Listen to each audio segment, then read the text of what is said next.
Thankfully, we're about done with the silly season trade junk. But what if we get one that's not junk? Breakfast at Fishneys. I'm Mike Fisher, your trusty and trusted reporter. This is the Fishbowl. That is the Star Players' Day off today. They'll be back to work on Wednesday, getting ready for the Giants on Sunday in NFL Week 2. Noon at AT&T Stadium. And, of course, we'll be inside that building, the Star and the stadium, all week long. So come with us, won't you? I'm Mike Fisher, by the way. Did I mention that? Trey Hendrickson, are you familiar with his fine work? Let's get you familiar as we walk you through a fascinating but ultimately ill-fated proposal. And we're going to explain why over the course of the morning. If you give me 11 Cowboy minutes, I'll give you the world on this subject. I invite you, of course, to get in, get on, be good, be a part of the program, bring something of intellect to the show. There's the 8 bongs on the wall for those of you who like and bike. Our thank you to Prophet X, new sponsor of the Fish Report. You can see the link below, and the promo code is FISH to get involved. Prophet X, America's #1 sports prediction market, peer-to-peer sports prediction market where users play against each other. You play against your peers. America's #1 sports prediction market.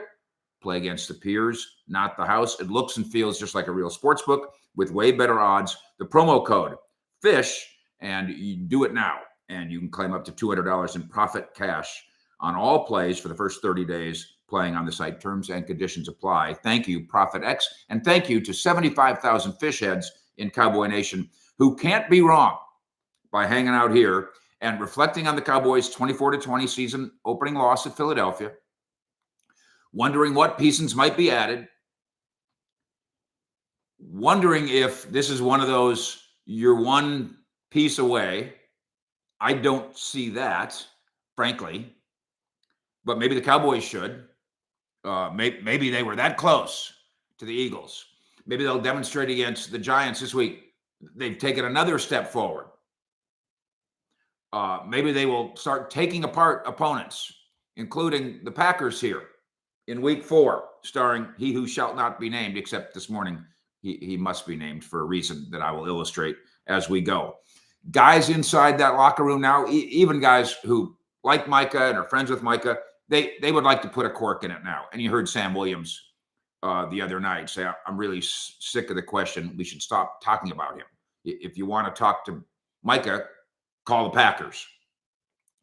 I will say this, I've mentioned this before. From a journalistic perspective, obviously that trade, it's biggest trade in the NFL this year. It's still a story. My job is to find a balance between what you want to know and what you need to know. There's a danger in over-dramatizing all of this.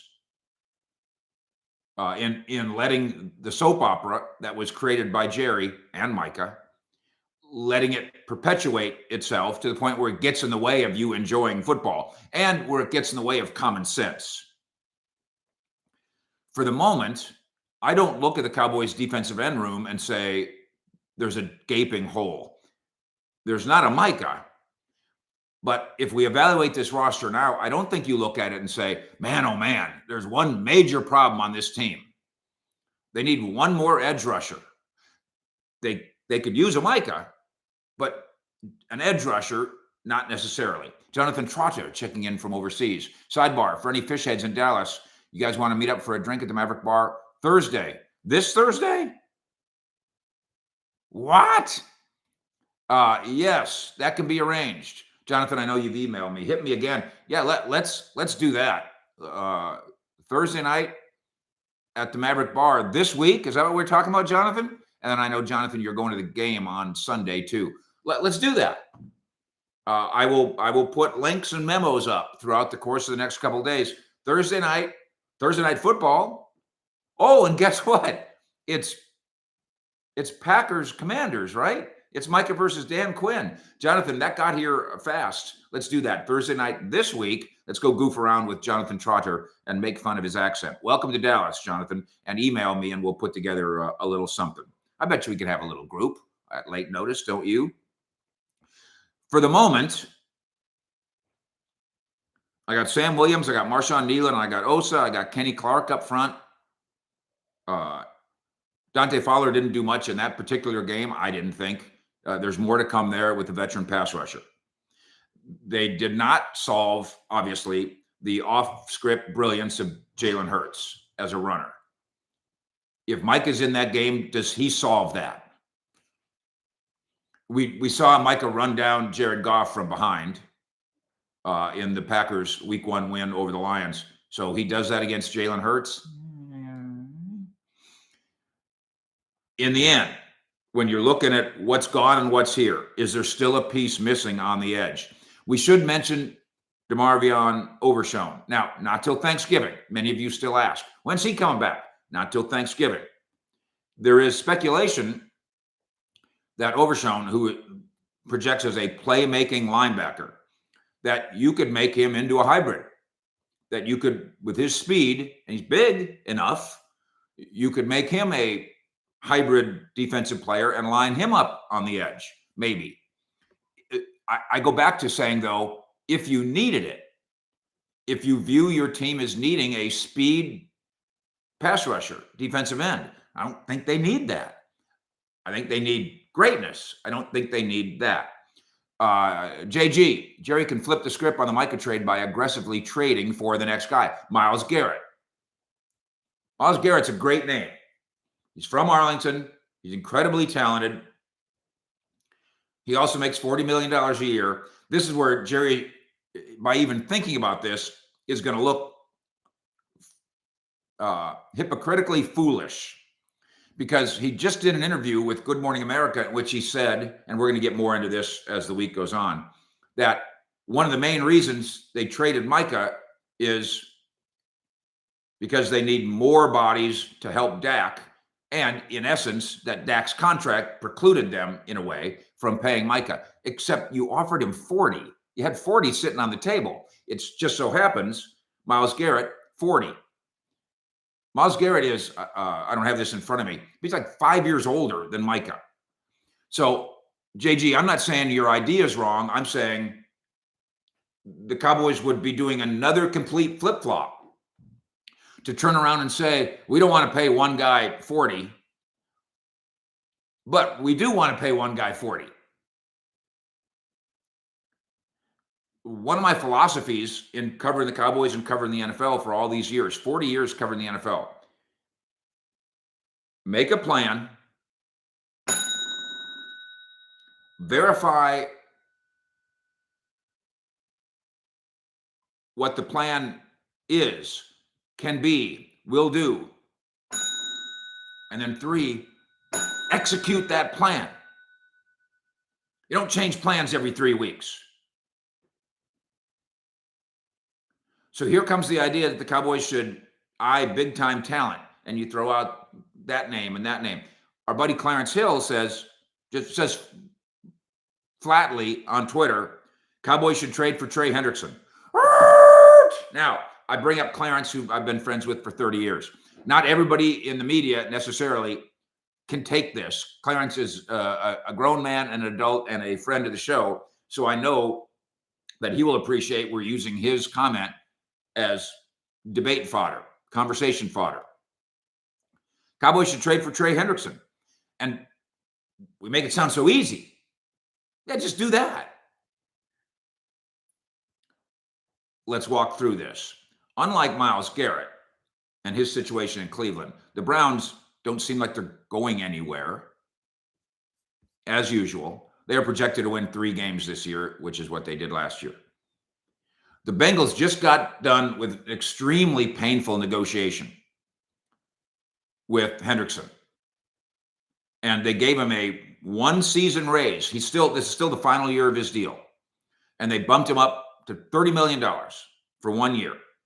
So they're basically renting their best defensive player for 1 year. He turns 31 in December. He is a sack master, 17 and a half sacks in each of the last 2 years. Let me make that clear. He's got 35 sacks in the last 2 years and has been so consistent about it that it's 17 and a half in each year. That's incredible. He's a big defensive end.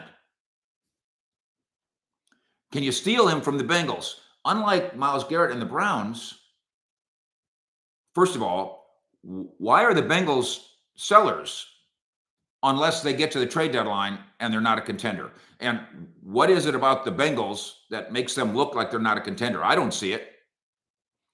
They won basically on a Browns missed field goal at the end of the game in week 1. And Joe Burrow, their quarterback, had a great comment afterwards. He said, this is the kind of game we lost all these games last year. Kind of like, we're good enough to be due. We're going to win some of these games this year. The Bengals sit here today and believe they're a Super Bowl contender. So why are they giving away their best defensive player? That's the problem from their side. The financial problem involved, I've got them down for a $25 million cap hit and $6 million of dead money because of a void year. So the Cowboys go get Trey Hendrickson, who turns 31 this year, rent him for 1 year, pay him $30 million. Certainly the Bengals may have picked up some of that freight cap-wise, or could pick up some of the freight. But it's basically a $30 million rental for a 31-year guy. 31-year-old guy that plays a position that I'm not sure is a gigantic need. Maybe I'm giving too much credit for the guys they have. We do have up until the trade deadline to figure these things out. If the Bengals fall off the face of the earth, they might as well trade him and get something for him. But it better be better than, let's say, a third, because that might be what they get as a compensatory pick. So all of a sudden now, you're the Cowboys. You better wrap your head around you're given a second-round pick. He did have a sack in their opening game. He's very public about his disapproval of the Bengals organization. Again, he's a happier man now, but he spent the last 6 months bad-mouthing the organization, and they didn't say very nice things about him either. So to get him, you have to pay the Bengals in the trade. Let's call it a second-round pick. To make it worth doing that, you have to pay him long-term. You're not really just going to rent him, right, and then let him go? Is there sense in that? So you got to pay him. And if and when you do that, you completely alter your philosophy again. You just told us, Cowboys, that you'd rather have 4 or 5 good players than one $40 million great player. That was your philosophy and your justification for what you just did.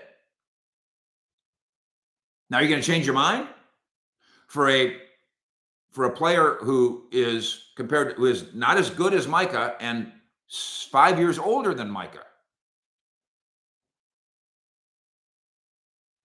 Those of you who are wanting the Cowboys to trade away Mazi Smith, nobody wants Mazi Smith. Why would anybody give you anything right now for a player that is very clearly about this far away? He's a healthy scratch. He went from being a starter to a healthy scratch in 1 week. So forget trying to get value. It's a silly game. Let's take our 53rd best player and have somebody give us a pick. Not happening. If the Bengals flop, something like this could happen. If the Browns flop, something like this could happen. And Keenan points out, we all know Jerry's lying. Of course he's lying about their motivation here. You can't, Jerry, one day say, we offered Micah 40, and the next day say, we don't want Micah here. No player's worth 40. You're the one who offered him 40. The Cowboys and their fans and the media can't have it both ways here. If letting go of Parsons at age 26 was an acceptable idea, then replacing him with an older player at a similar price doesn't make any sense. If adding Trey Hendrickson is pitched as being smart, then losing Micah is made clearly, that much more clearly, really dumb. I don't think there's a right answer to this necessarily. specific to a player or position or this trade or that. But changing the plan, like we can have fun questioning the plan. And you can think it's a good plan, and I can think it's a bad plan. There's no right answer to what the plan should be, but changing the organizational blueprint as often as I change my socks on a whim, that's definitely the wrong answer. Fish out.